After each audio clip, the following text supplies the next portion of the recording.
let's get started with our last talk.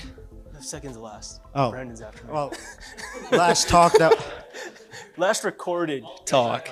Yeah. last talk that will be recorded. Yeah, it will be State of the Union by Scott Piper. But before I hand it over to him, I just want to make a quick shout out to our sponsors. Platinum sponsor the after party, the Rhino Security after party in Boston, where we all met, and this started from there. So shout out to them. And then our ultimate tier sponsor, AWS, and other cloud security providers for giving us a career. And with that said, let me just hand it over to the first person I got to know in cloud security and the founder of Forward cloudsec, Scott Piper.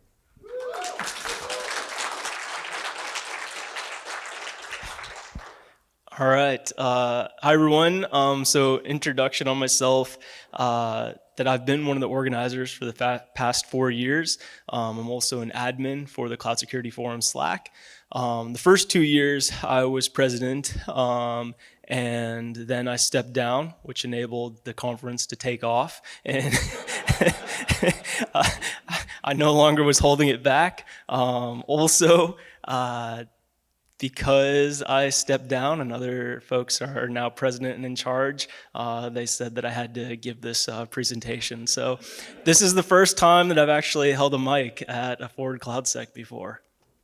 So how it all started, as mentioned, we attended Reinforce in Boston, and we felt that there were some things missing from that conference. And we really didn't want to start our own conference, though. We really wanted to try and figure out every possible option to avoid having to run a conference ourselves. We investigated a number of them, but ultimately we decided that we felt there was a need for a conference that was dedicated entirely to cloud security in order to focus on some of the things that weren't talked about at the other conferences. Things like the limitations, such as what happens when US East 1 goes down. And other questions.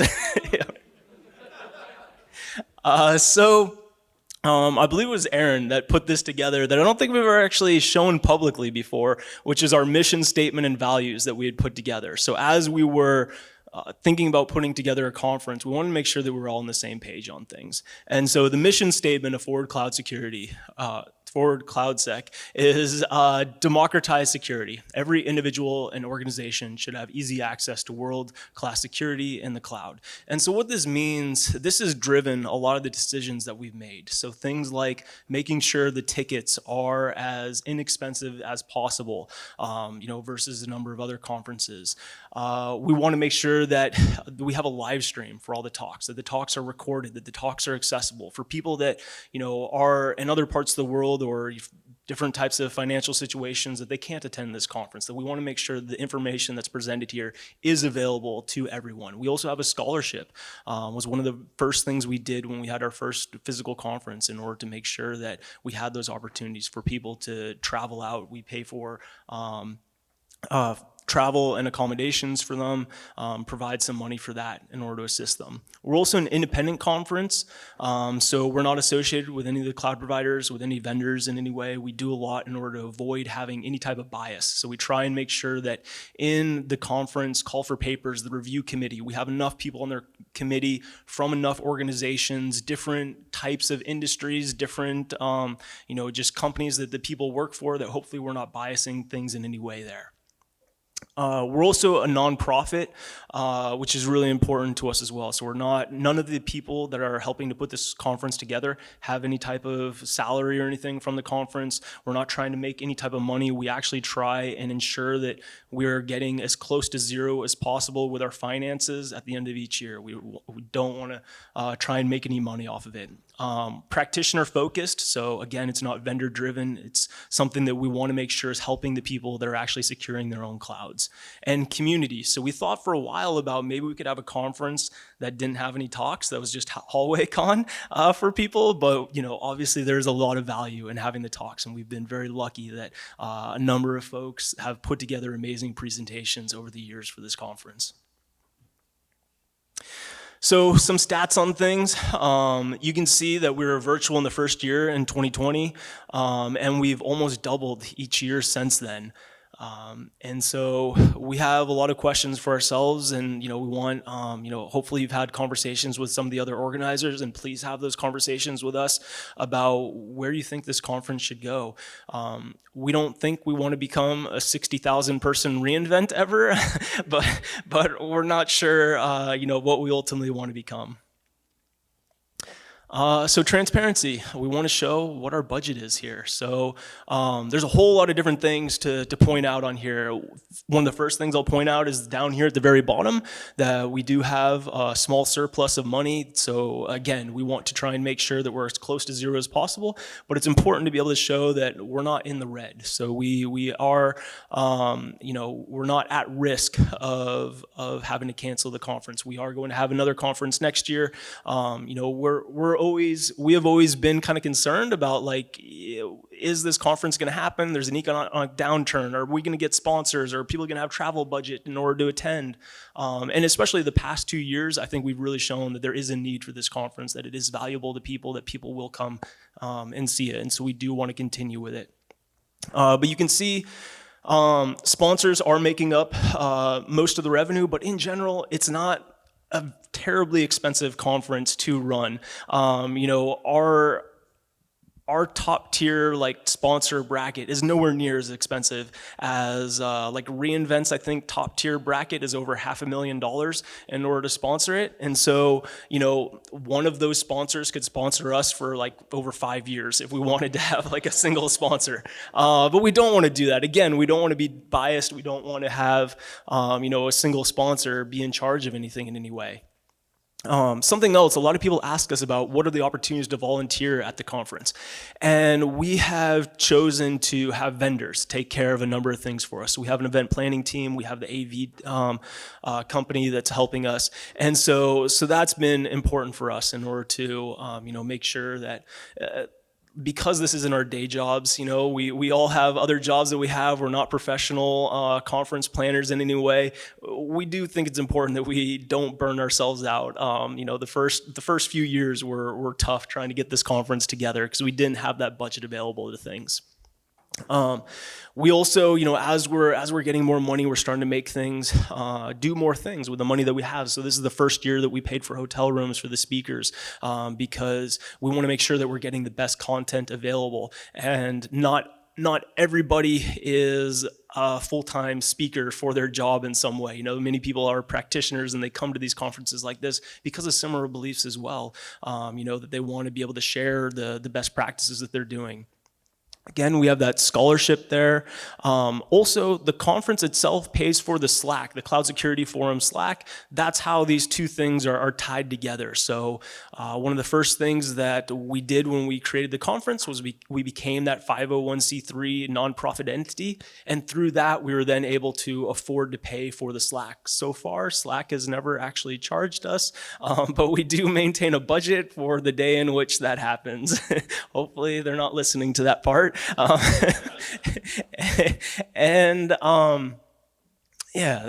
I guess about all that's there.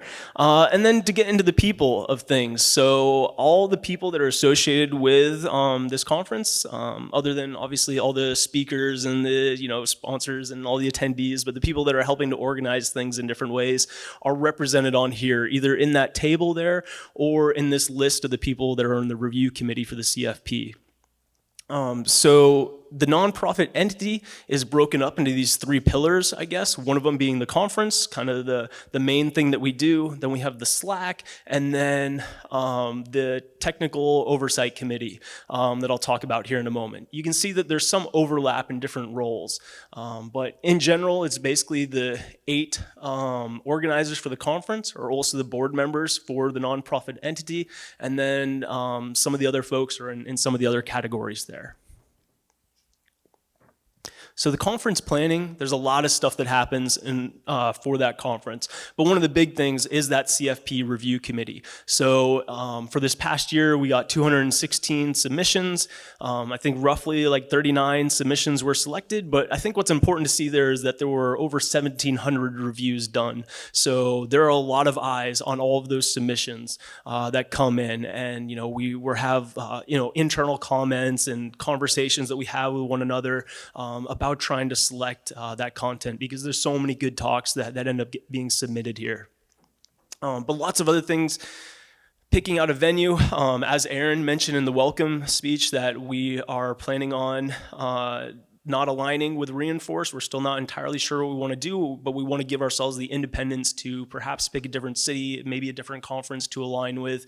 And so again, please talk to us about what your thoughts are on that. Would you still have travel budget to come to an entirely independent conference, or is there another conference, maybe an AWS Summit or something else that you think would be good for us to align with in some way? But we do a lot of different things for the conference there. Simple things like, creating stickers and stuff. There's so many like little things that have to be done. The Cloud Security Forum Slack, luckily, it is a great group. I think everybody that's part of it sees that there's a lot of value in that Slack as well. There's a lot of people that are responding to questions. Sometimes the people that actually work at the cloud providers themselves are responding to people's questions in there, so that's been extremely valuable to people.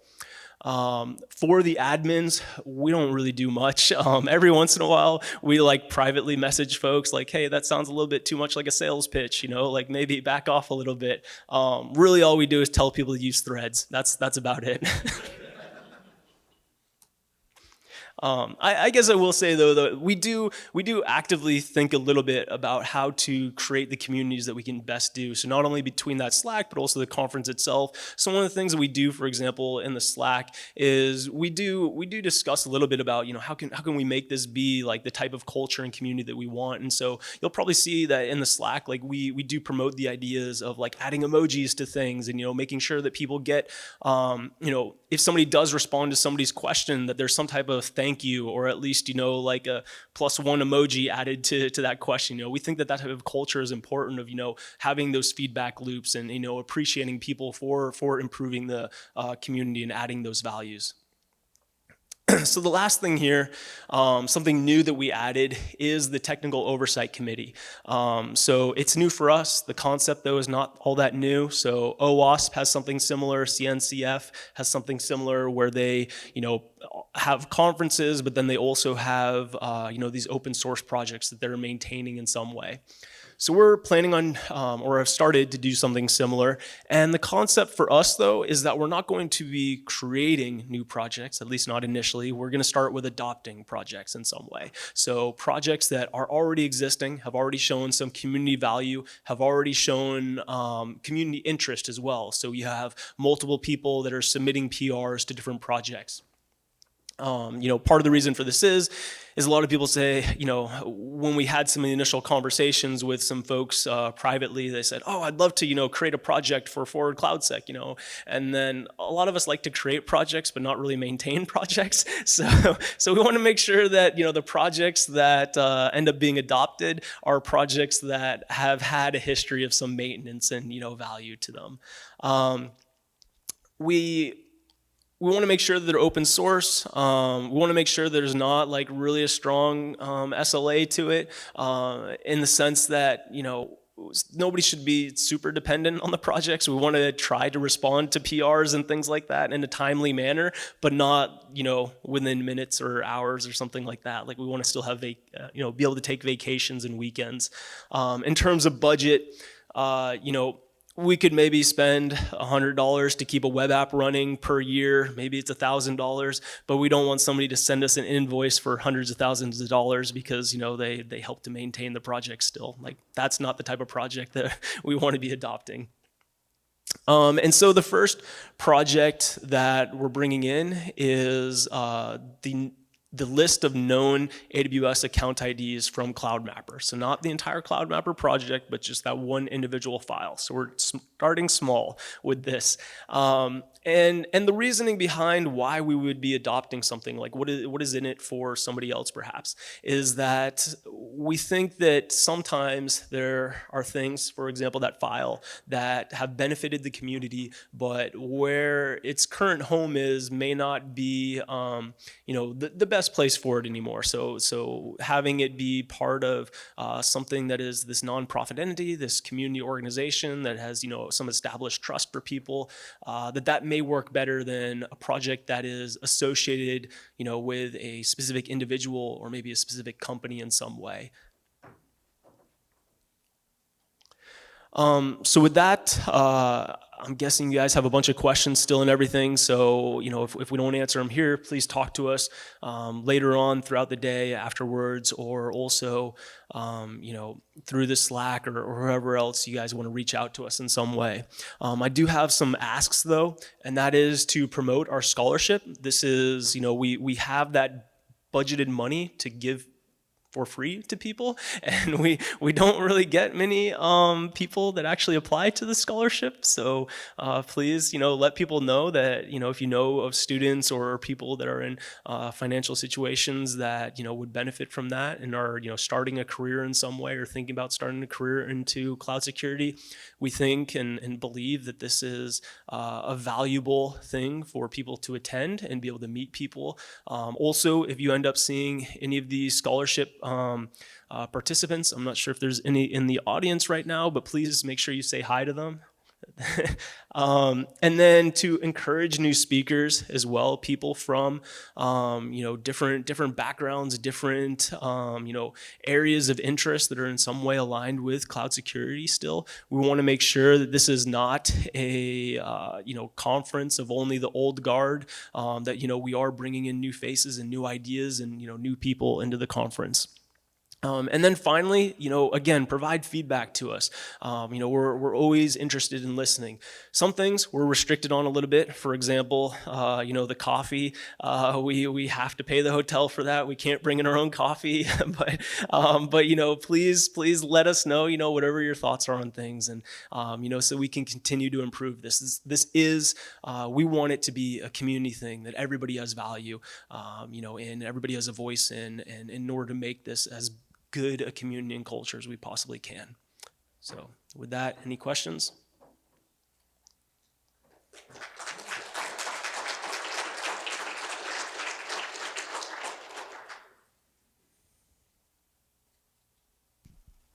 No questions?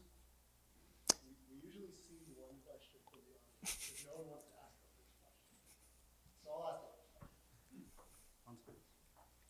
first question.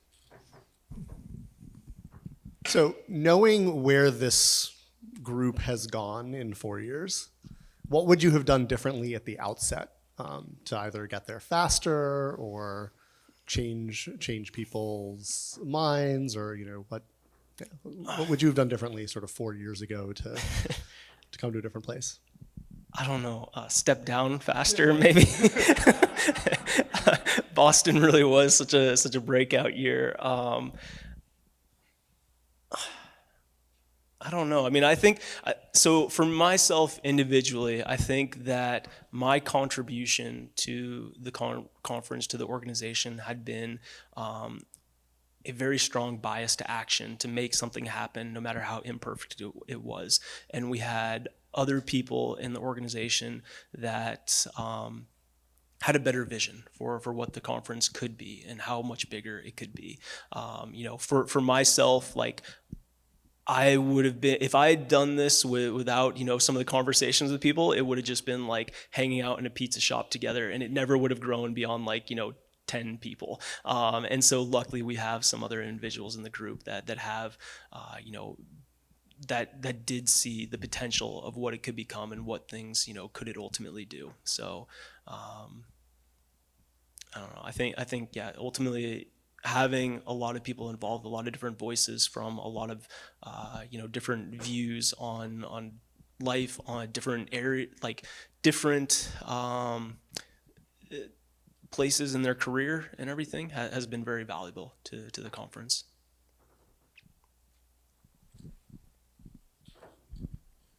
I just want to quickly.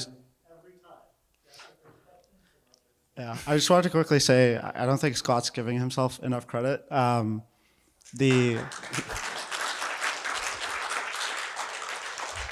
The Boston year happened after the COVID wave passed, so yeah. One thing I think that Forward cloudsec has done an incredibly good job of is making this a place for very advanced practitioner content, but also a very inclusive place. And I think I'm kind of curious to hear how you may balance those things in the future. I don't know, maybe somebody else wants to step in. So I'll do my best at this one. I think that there are a couple principles that I hold. The first is people are smarter than you think they are. You give a 300 level talk to someone who doesn't, who's curious and hungry and 100 level, and they get 15% of it, like that's okay, especially if it sparks their interest on something later. Because let's be honest, like I'm probably a 400. Once upon a time, Rami, I was a 400 level practitioner before I became a manager. I get 50% of the talk when I watch it. So I think one thing is just trust people will learn.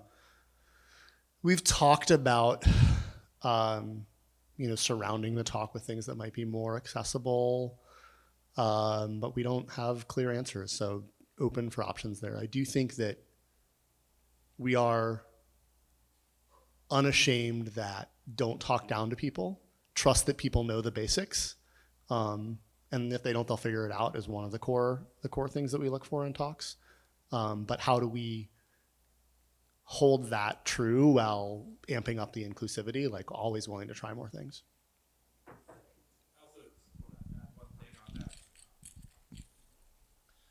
Just kind of adding one more aspect of that is we also try to think about like how do we develop people, grow people, bring more people into the fold. And so it's not just about like how do we get people in today, but how do we grow the community tomorrow so that we have that. Aaron said we don't have a lot of great answers.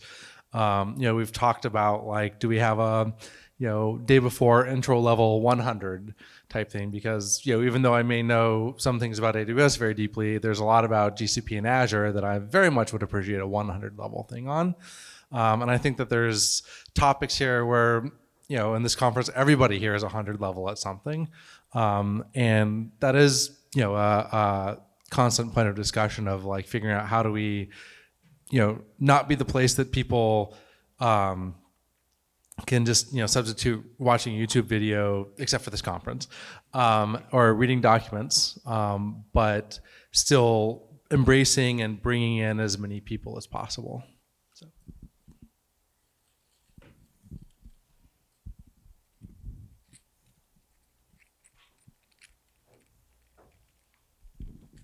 I may be asking about ancient history at this point, but how hard was it to incorporate and get that 501c3 and to maintain it over time?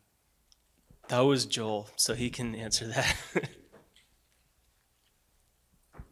Yeah, so I was actually surprisingly easy.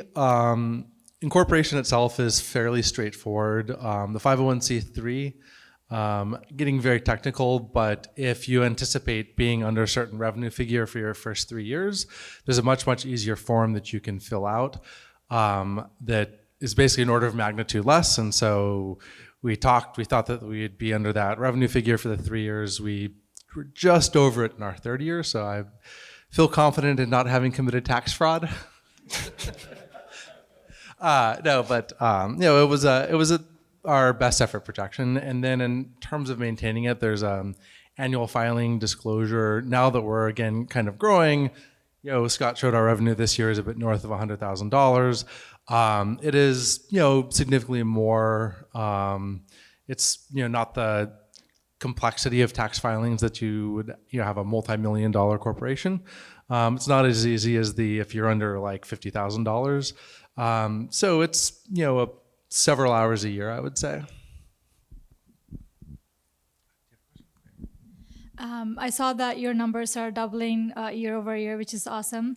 Are you thinking of like any type of like training and workshops, next year? And then you also want to accommodate students and everything. So I personally think that would be awesome.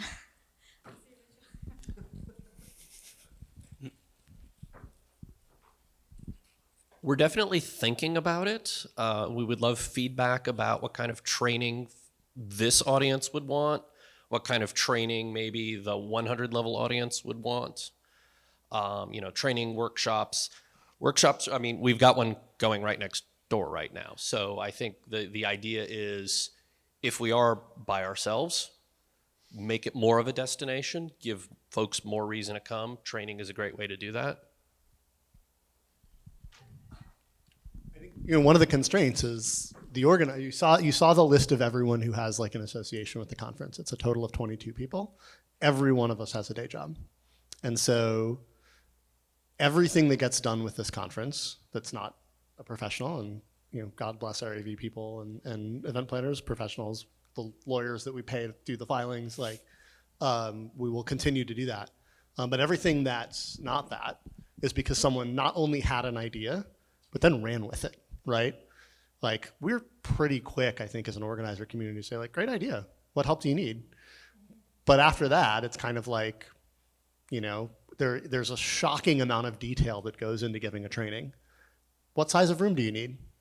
Is there infrastructure going to need to get set up ahead of time? And so, it's great to see Rich and Will take this on, find some money in their own corporate budgets to do it, kind of get a little bit of sponsorship.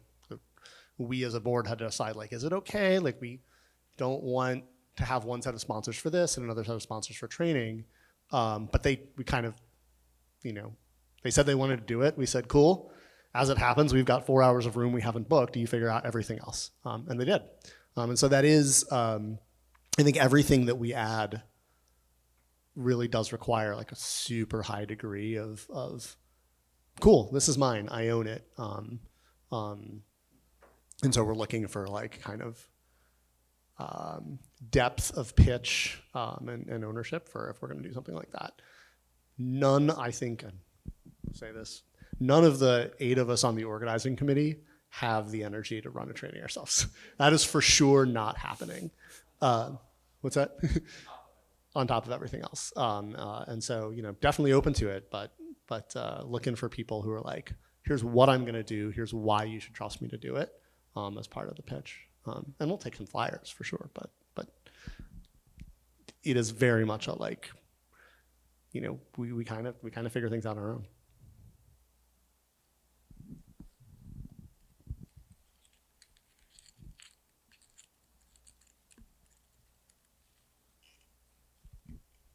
I kind of want to ask the obvious of the team in terms of content balance between cloud providers. Do you see that changing or staying pretty AWS heavy in the future?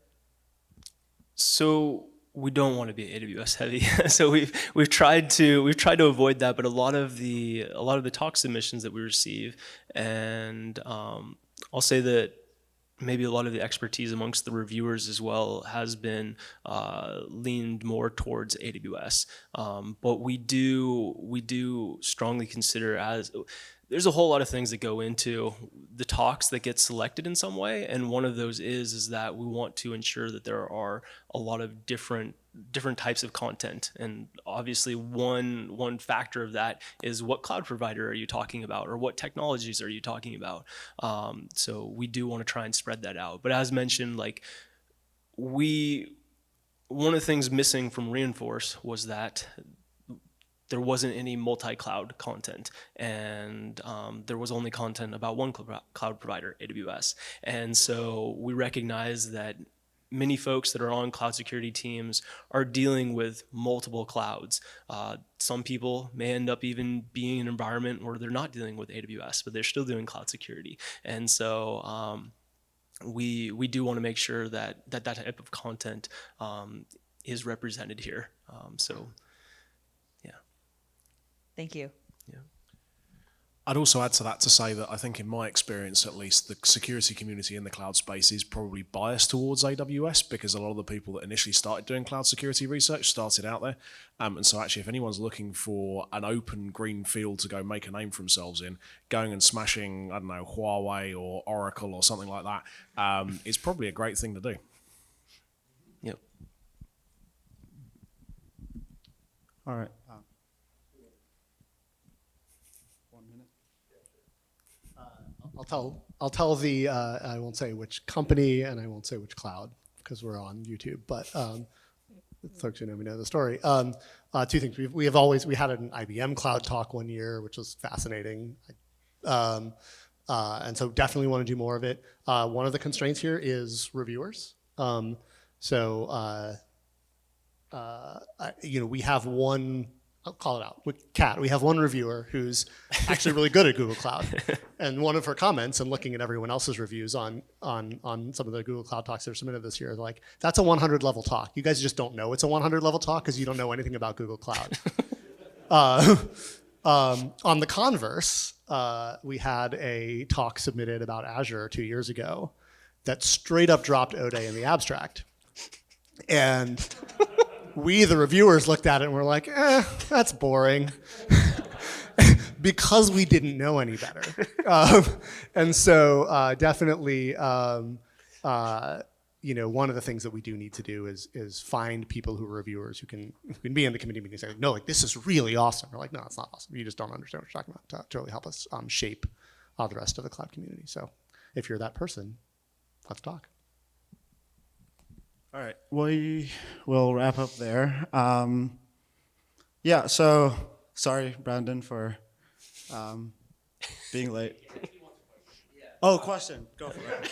It's your time. Go for it. Can I give my talk now? Yeah. Yes. Really quickly, we'll be tweeting out and Slack messaging a survey link, so please provide your feedback. With that, Brandon, take it away.